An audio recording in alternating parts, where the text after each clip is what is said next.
नमस्कार। नमस्कार। में स्वागत है आपका। हमारी फाइनेंशियल वेलनेस की सीरीज में पुनः आप सबका स्वागत। आज के इस प्रोग्राम में हम डिस्कस करेंगे कि हाउ टू कंट्रोल एक्सपेंडिचर।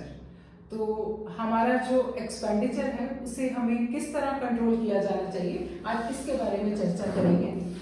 तो इसमें चर्चा शुरू करने से पहले हम ये बात करते हैं कि हम इसको 3 स्टेजेस में बांटा है, जिसमें सबसे फर्स्ट स्टेज है ऑब्जर्वेशन, फिर एनालिसिस और फिर बजटिंग। जी, ऑब्जर्वेशन का मतलब ये है कि 50% काम हमारा तभी हो जाता है जब हम अपने खर्चों को देख लेते हैं। एक्चुअली होता ये कि हम लोग मैकेनिकल वे में खर्चे करते हैं, मैकेनिकल वे में खर्चे होते रहते हैं और हमें पता नहीं चलता है। लेकिन जैसे ही हम उनको लिखना शुरू करते हैं, जैसे ही हम उनको ऑब्जर्व करना शुरू करते हैं, तो हमारा 50% काम जैसे हम चाह रहे हैं, बजटिंग, एनालिसिस या सेविंग, वो हो जाता है। क्यों, क्या ख्याल है आपका? बिल्कुल। हमारा जो इसमें फर्स्ट पार्ट रहेगा, हालांकि आप सबको, हमारे जो दर्शक हैं उनको थोड़ा अजीब लग रहा होगा कि क्योंकि जब भी किसी प्लानिंग की बात की जाती है तो सबसे पहले बजट बनाया जाता है और उसके बाद फिर एक्सपेंडिचर किया जाता है। लेकिन यहाँ हम प्रोसेस को थोड़ा सा चेंज करेंगे। हम सबसे पहले ऑब्जर्वेशन पार्ट, जैसा कि अभी नवीन ने कहा कि जैसे ही हम किसी चीज़ को ऑब्जर्व कर लेते हैं, हम उस चीज़ के प्रति जागरूक हो जाते हैं, तो हमारा 50% काम तो तभी हो जाता है। तो हम सबसे पहले हमारे व्यूअर्स को कहना चाहेंगे कि जो भी आप खर्चे करते हैं रोजमर्रा के, उनको कुछ हिस्सों में बांट लीजिए और उनको ऑब्जर्व करना शुरू कीजिए। ऑब्जर्व करके उनको लिखना शुरू कीजिए कि मेरा हाउस होल्ड एक्सपेंसेस कितने हो रहे हैं, मेरे एजुकेशन से रिलेटेड कितने एक्सपेंसेस हो रहे हैं, मेरे एंटरटेनमेंट से रिलेटेड कितने एक्सपेंसेस हो रहे हैं, या मेरे अन्य ज़रूरतों पर कितने एक्सपेंडिचर हो रहे हैं। तो उन सबको हम जब एक बार लिखना शुरू करेंगे तो हमारा 50% काम तो वही हो जाएगा। उसके बाद आता है हमारा सेकंड पार्ट एनालिसिस का है। जी, एनालिसिस का मतलब ये है कि मान लीजिए हमने 6 कंपार्टमेंट्स में खर्चों को बांट लिया कि शॉपिंग पर हमारा इतना खर्च हो रहा है, हमारा एंटरटेनमेंट पे इतना खर्च हो रहा है, हाउस होल्ड पे इतना खर्च हो रहा है, मेडिकल पे इतना खर्च हो रहा है। इनको बांटने के बाद एनालिसिस का मतलब ये है कि हम ये देखें कि उनके ऊपर जो हमारा टोटल खर्च हो रहा है वो हमारी टोटल इनकम का 75% के ऊपर नहीं हो। एनालिसिस का मतलब ये है कि आपको ये पता चल जाए कि मेरा शॉपिंग में इतना खर्च हो रहा है, मेरा पेट्रोल में इतना खर्च हो रहा है, और मेरा एंटरटेनमेंट में इतना खर्च हो रहा है, मेरा हाउस होल्ड एक्सपेंसेस में इतना खर्च हो रहा है। इसका एनालिसिस करने पर हमें ये पता चल जाए कि हमारा कहाँ ज़्यादा खर्च हो रहा है, और 25% कम से कम हमारा अलग होना चाहिए, वो हम सेविंग वाला पार्ट में रखेंगे। फिलहाल हम एक्सपेंसेस की बात कर रहे हैं। तो जो एनालिसिस पार्ट है उसमें मेन हमारा थ्रस्ट इस पे रहना चाहिए कि हम ये एनालाइज करें कि हमारी कहीं पे ओवर स्पेंडिंग तो नहीं हो रही, या कहीं पे ये भी हो सकता है कि हम अपने खर्चों को प्रायोरिटाइज नहीं कर पा रहे। सपोज हेल्थ पे हमारा खर्चा बढ़ना चाहिए और हेल्थ पे हम अपना खर्चा ना बढ़ा के हम सिर्फ शॉपिंग पे अपना खर्चा बढ़ा रहे हैं। तो जब हम अपने खर्चों को एनालाइज करेंगे तो हमें एक मोटे रूप से ये अंदाजा लग जाएगा कि हमारे खर्चे जहाँ होने चाहिए थे वहां हो रहे हैं और हमारी सेविंग के लिए कुछ बच रहा है या नहीं बच रहा।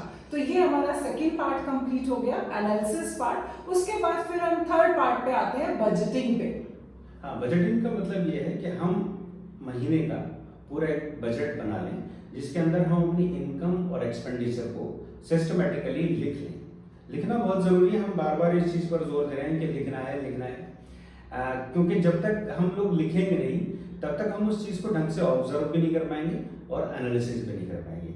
इसलिए बजटिंग के अंदर ये बहुत ज़रूरी है कि हम अपने इनकम और एक्सपेंडिचर पार्ट को बहुत ही सिस्टमेटिक ढंग से लिख लें, और उसमें से बचत वाला पार्ट जो है, सेविंग वाला पार्ट जो हम कह रहे हैं 25% के आसपास हो, उसको निकालना बहुत ज़रूरी है। तो 75% पार्ट जो होगा उसके अंदर क्या क्या, आपको क्या लगता है कौन कौन से खर्चे होने चाहिए, कौन कौन से कंपार्टमेंट होने चाहिए? बेसिकली हम उनको 4 या 5 या 6 हिस्सों में बांट सकते हैं। वो हर किसी का अपना अपना मतलब इसका कोई क्विक फिक्स सोल्यूशन नहीं हो सकता, वो टेलर मेड होगा। हर गृहस्थी की अपनी अपनी ज़रूरतें होती हैं, उनके हिसाब से होगा। लेकिन मोटे तौर पे हम उसमें हाउस होल्ड एक्सपेंसेस रखेंगे, एजुकेशन रखेंगे, हमारे ट्रांसपोर्ट के खर्चे रखेंगे, हमारे शॉपिंग और एंटरटेनमेंट के खर्चे रखेंगे, कुछ फिर हमारी मेडिकल नीड्स होती हैं, और कई बार कुछ अदर एक्सपेंसेस भी हो जाते हैं जो कि अनफोर्सिएबल होते हैं, और गृहस्थी में कुछ ना कुछ चलता रहता है, तो वो कुछ एक अदर्स की श्रेणी। तो इस तरह से मोटे रूप से हम 6 भागों में अपने इन खर्चों को बांट के उनके अकॉर्डिंगली प्लानिंग कर सकते हैं, क्योंकि मोटे तौर पे जो ये खर्चे होते हैं ये फिक्स होते हैं। जो एंटरटेनमेंट वाला पार्ट है और शॉपिंग वाला पार्ट है ये फ्लक्चुएट करता है, वरना हाउस होल्ड की जो ग्रोसरी के हैं या जो इलेक्ट्रिसिटी है या बिजली का बिल है, पानी का बिल है, वो सारे मोटे तौर पे फिक्स एक्सपेंसेस होते हैं। ठीक है। अब आज हमने बात की कि हम कैसे खर्चों को ऑब्जर्व करेंगे और कैसे उनको एनालिसिस करेंगे और कैसे बजट बनाएंगे। खर्चों को रोकने का और कोई तरीका आपको ध्यान आता है कि भाई ये और तरीका हो सकता है जिससे हम खर्चों को रोक सकते हैं?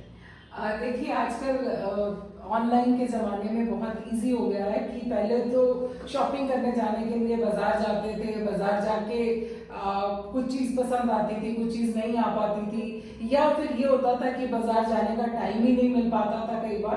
तो जो शॉपिंग करना इतना इजी नहीं था, लेकिन ऑनलाइन के ज़माने में सारी की सारी मार्केट उठ के हमारे हाथ में एक छोटा सा जो खिलौना है आजकल सबके हाथ में, मोबाइल, उसमें दुनिया जहान की चीज़ें अवेलेबल हैं, और उसमें हम कई बार इम्पल्सिव बाइंग कर बैठते हैं। तो उसमें मुझे लगता है कि इम्पल्सिव बाइंग को रोकने के लिए जब भी कोई परचेजिंग की जाए तो उससे पहले खुद से 4 सवाल जरूर किए जाए।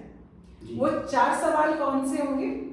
वो 4 सवाल जैसे ये हो सकता है कि क्या जो मैं खरीद रहा हूँ, do I need it first, और do I love it, do I like it, और चौथा सवाल हो सकता है कि डू आई वांट इट। तो जैसे नीड और वांट, लव और लाइक, इनको हम दो कंपार्टमेंट में बांट सकते हैं। एक बॉक्स में हमने नीड और वांट को रख लिया, एक बॉक्स में हमने लव और लाइक को रख लिया। तो इसमें से अब हमें क्लियर कट पता चल जाएगा कि इनमें से हमें कौन सी चीज तो खरीदनी है और कौन सी चीज नहीं खरीदनी। मतलब जो नीड है और जो लव है, जो चीज जिस चीज से हम प्यार करते हैं और जिसकी हमें जरूरत है वो तो हमें खरीदनी है, और जो चीज हमें पसंद है और जो हमारी डिजायर है उसको हम सेकेंडरी तौर पर रखेंगे, उसको हम सेकेंडरी रखेंगे।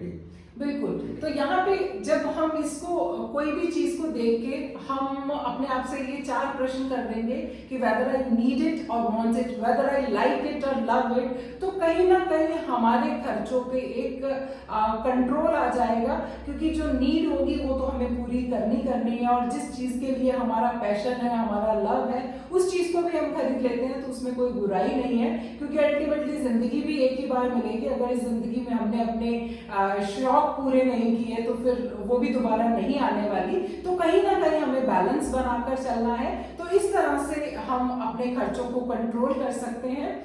तो मेरे ख्याल में हमारे व्यूअर्स को ये काफी हद तक क्लियर हो गया होगा कि हम अपने जो खर्चों को है ऑब्जर्व करके, एनालाइज करके, बजटिंग करके और ये 4 प्रश्न पूछ के इन खर्चों को काफी हद तक कंट्रोल कर सकते हैं।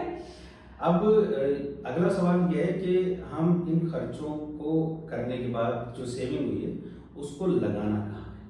अब सेविंग का जो इन्वेस्टमेंट पार्ट है, सेविंग को हम कहाँ पे रखें, घर पे रखने का कोई मतलब नहीं है। तो उसके बारे में हम हमारे अगले वीडियो के में डिस्कस करेंगे। तब तक आप सबको धन्यवाद और नमस्कार।